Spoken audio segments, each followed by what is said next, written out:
Hadirin anu sami-sami dimuliakeun ku Allah. Sakali deui pribados sateu acan ngalajengkeun kana ieu cariosan.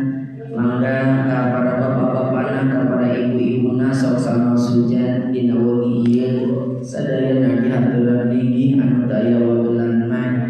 Margi dipemda sareng pangarsa Bapak Lurah parantos nampak hadir pada sosialisasi tentang wakaf. Mangga dihaturan sadayana anu teu aya wagelan.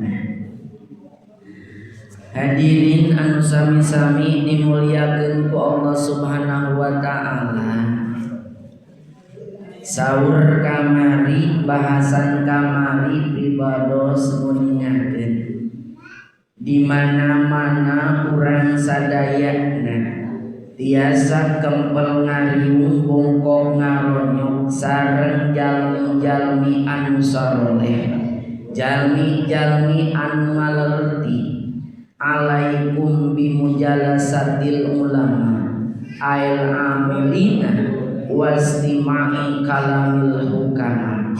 Maka janji Allah jeung Rasulna ketika urang sadayana tiasa campur gaul bongkok ngaronyok jeung jalmi-jalmi anu dianggap ngarti jeung jalmi-jalmi anu saroleh, maka eta teh cenah tahdzibun lil akhlak, bisa ngabersihan kana akhlak urang, bisa ayeuna jadi hade akhlak urang teh kusabab urang cacampur gaulan jeung jalma-jalma anu soleh teh.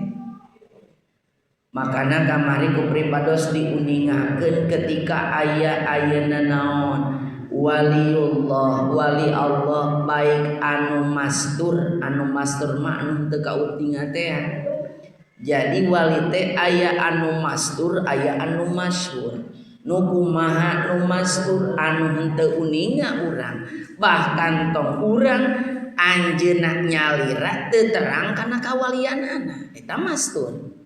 Tapi aya anu masyhur, masyhur mah urang nyaho anjeunna teh mantena teh wali, tur ayeuna mantenna oge terang kana dirina bahwa dirina teh nyalira wali gitu. Nah, ketika ayeuna aya hiji waliullah komo lamun ayeuna dongkap ka tempat urang, maka dininya kasempetan keur urang muru kana kabarokahan. Aya keneh kitu kabarokahan, masang teu aya. Sok sanajan ayeuna kaberkahan di akhir zaman mulai ku Allah Subhanahu wa taala dicabutan. Tapi tetap kaberkahan mah bakal aya. Masih kene aya. Seperti halna ayeuna urang kumpul ngariung dina ieu mapalah anu mulia, berkah teu insyaallah bakal ngajadikeun kaberkahan pikeun urang. Jadi para bapak, para ibu anu sami-sami dimuliakeun ku Allah Subhanahu wa taala, di dieu hiji kauntungan pikeun urang ketika urang sadayana tiasa babarengan, tiasa campur gaul jeung jalma-jalma anu saroleh. Sabab diuningakeun di dieu papi muda kholatihim tahdzibun lil akhlak. Ari cacampuranana urang sarerea jeung jalma-jalma anu dianggap ngarti jeung soleh, maka eta teh bakal ngajadikeun bersihna akhlak urang. Tingkah laku ucap lampah urang teh moal goreng patut-patut teuing lah. Ketika urang ayeuna mineng ngadenge kana tadzkirah jeung piwuruk mah kitu meureun lah lempengna. Moal ayeuna nyimpang-nyimpang teuing di mana-mana urang sarerea lamun ti soledat teh mah. Moal ayeuna kaliru-kaliru teuing lamun urang ti soledat letah teh mah. Naon sababna? Sabab bakal aya anu ngarahkeun jeung anu ngabejaan ka urang sarerea. Penting teu kira-kira tah? Penting kudu urang teh. Da cek di dia oge moal bohong. nya moal bohong janji Allah jeung Rasulna yakin bakal ayeuna bisa ngabersihkeun kana tingkah laku ucap lampa urang sarerea kana alak urang bakal alus bakal hade. Naon sababna li annahum asraqat qulubuhum bi ma'rifatillah. Sababna tuh jalma-jalma anu ngalerti, jalma-jalma anu saroleh moncorong ayeuna pirang-pirang hatena kalawan terang makrifat ka Gusti Allah gitunya. Jadi hiji kauntungan pikeun urangnya, pikeun hiji kauntungan pikeun urang anu masih keneh dibere kasempetan hirup di alam dunia ulah sok mumung teuing ulah sok ayeuna ngagugulu teuing kana hawa nafsu nu aya dina awak urang. Sok sanajan ayeuna kumaha bae da aya hawa nafsu mah moal bisa dibuang, moal bisa dipaehan dina awak urang teh nya. Datos fitrah ti Gusti Allah eta hawa nafsu kudu aya. Da jiga-jigana bapak-bapak lamun hawa nafsu andai kawin mah moal ya. Moal hayang kawin, moal hayang ayeuna papangi jeung awewe, moal hayang ayeuna maksiat, justru di dieu urang ngajadikeun hiji naon? Hiji kauntungan pikeun urang ayana hawa nafsu namun urang kudu bisa ayeuna meper jeung ngarahkeunana kitu. Ketika ayeuna naon semakin badak ayeuna hawa nafsu nu aya dina urang godaan dina awak urang semakin urang bisa ngarahkeunana semakin urang bisa meperna diarahkeun kana jalan anu dipikaridho ku Gusti Allah maka semakin badak pahala anu disiapkeun ku Gusti Allah pikeun urang sadaya. Hitungan cilaka mapumna cilaka lamun urang teu bisa ngarahkeunana. Bahkan geuning saur Kangjeng Rasul tuba liman akluhu amirun nya wa nafsuhu asirun bagiat temenan pikeun ayeuna hiji jalma anu bisa ayeuna naon ngajadikeun ayeuna akalna jadi pemimpin jeung ayeuna nafsuna ka penjara bagia tah. Sabab engke setiap ayeuna rengkak paripolahna ucap tingkah lakuna bakal ayeuna diatur ku akalna moal sakatamrang-tamrang moal sakayang sorangan aku mau urang weor itu teh we merenya makana di dieu urang sarerea weyahna kudu daek ayeuna nyampuran jeung jalma-jalma anu saroleh jalma-jalma anu ngalerti paham dina bag-bagan agama. Naon sababna? Sabab li annahum asraqat qulubuhum bi ma'rifatillah wa asraqat asrarahum bi anwari jalalillah. Jeung moncorong ayeuna pirang-pirang asrona kalawan cahaya kaagungan Allah Subhanahu wa taala. Allah Rabbuna Karimnya. Makana urang ayeuna kudu naon jadian kesempatan lah da urang teh hirup di alam dunia teh aya batas naon batas urang ayeuna hirup di alam dunia mah tuh contoh ayeuna dulur-dulur urang tatangga urang karabat urangnya parantos mulai ngarantunkeun alam dunia maka suatu saat urang oge yakin eta ajal bakal ngajemput ka urang sadayana sok sanajan ayeuna urang teu terang iraha waktuna di mana waktuna jeung keur kumaha urang ayeuna ajal ngajemput ka urang tah ieu kudu dipaurkeun ku urang teh kudu dipika paur ku urang naon sababna tilu perkara dirahasiakeun ku Gusti Allah pikeun jalma ketika ayeuna ajal ngajemput ka urang iraha waktuna di mana tempatna jeung keur kumaha urang ayeuna kaayaan eta ajal ngajemput ka urang tah ieu leuheung lamun keur ngumpul ngariung kieu nya keur ngalaksanakeun kahadean keur ngalaksanakeun pangaosan kumpul ngariung jeung jalma-jalma anu soleh ngajemput ajal maut muningan kitu mah nya kumaha ieu lamun keur maksiat urang kumaha lamun ayeuna urang keur ayeuna naon keur durjana keur durhaka ka Gusti Allah sumana udzubillahnya. Tah jadi para bapak para ibu anu sami-sami dimuliakeun ku Gusti Allah penting pikeun urang sabab ieu kumpul ngariungna jeung jalma-jalma anu dianggap ngerti jeung paham dina agama bakal ngajadikeun ayeuna tazkirah pikeun urang sadaya. Nah gitu.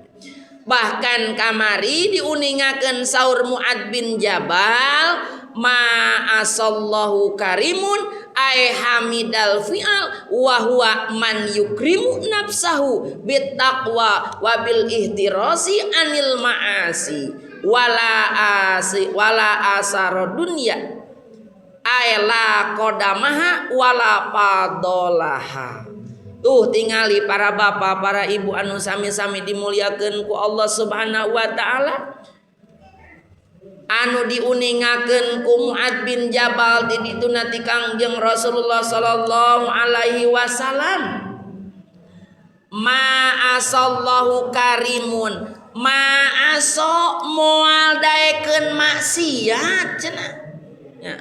Ma'aso teh moal daekeun ayeuna doraka kasa ma'asallaha karimun moal daekeun ayeuna maksiat moal daekeun ayeuna doraka ka Gusti Allah saha karimun jalma anu mulya. Nu kumaha jalma anu mulya teh ay hamidal fi'al wa huwa man yukrimu nafsahu bittaqwa nyaeta jalma anu ayeuna terpuji dina pirang-pirang pada melanana. Jalma anu terpuji pirang-pirang pada melanana tegesna ayeuna jalma ayeuna anu ngamulyakeun nafsahu awakna bitaqwa kalawan ayeuna takwa.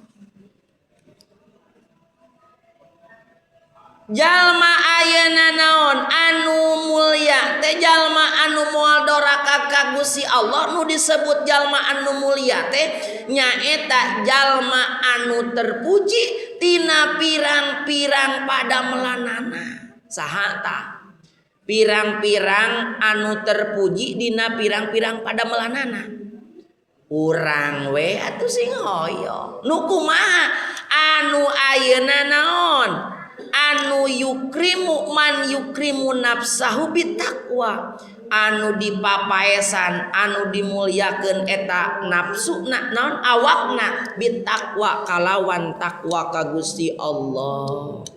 Urang apal nu disebut takwa teh naon kamari imtisalul awamirillah wajtinabu nawahihi ngalaksanakeun sagala parentahan Gusti Allah ngajauhan sagala ralanganana Gusti Allah eta anu disebut naon nu disebut takwa.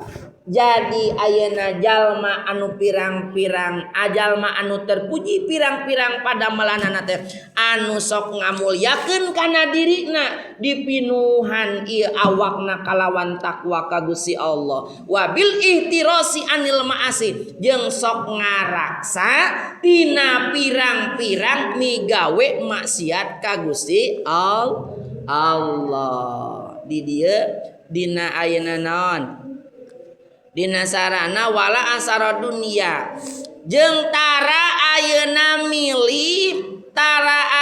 milih kana naon kana perkara dunia maksudna aela qadamaha wala fadolaha tara ngaheulakeun tara ayeuna nyok tara milih atanapi ngaheulakeun perkara dunia maneurikeun kana perkara akhirat gitulah. Can kaharti keneh anu disebut wala asara dunya aela qadamaha wala fadolaha teh tara ayeuna naon miheulakeun aliyah dunya maneurikeun ayeuna aliyah akhirat tegesna manehanana ngalakneangan ayeuna aliyah dunya sabari ayeuna ningakeun akhirat teh kitu lah. Aya mah ari kana neangan dunya Meni poho kana waktu dohor asar maghrib tadi lewat we estuning tok neangan ayeuna naon neangan dunia tak anu kitu anu teu meunang teh hartina urang lain kudu jadi jalma anu teu boga dapan dianjurkeun meureun urang kudu jadi jalma anu beunghar anu boga teh. Da lamun ayeuna urang hirup di alam dunia jadi jalma anu teu boga. Kieu lah pertanyaanna.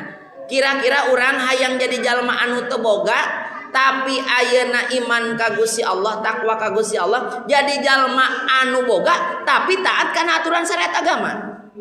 Kabeh pilih orang pasti pilihan pasti hayang jadi jalma anu boga taat kana syariat ajaran agama Gusti Allah. Da eta emang anu dinaon? Anu dipiwarang ku Gusti Allah. Da anu disebut Yahudi dia lain kudu ayeuna make pakaian anu goreng gitu ya. Lain make kudu pakaian anu awon.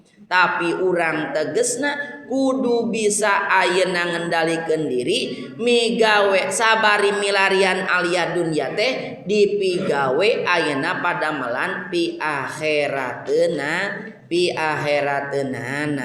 gitu ya.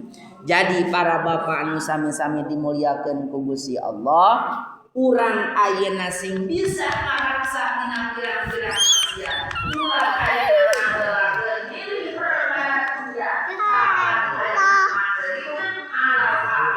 itu yang nempel.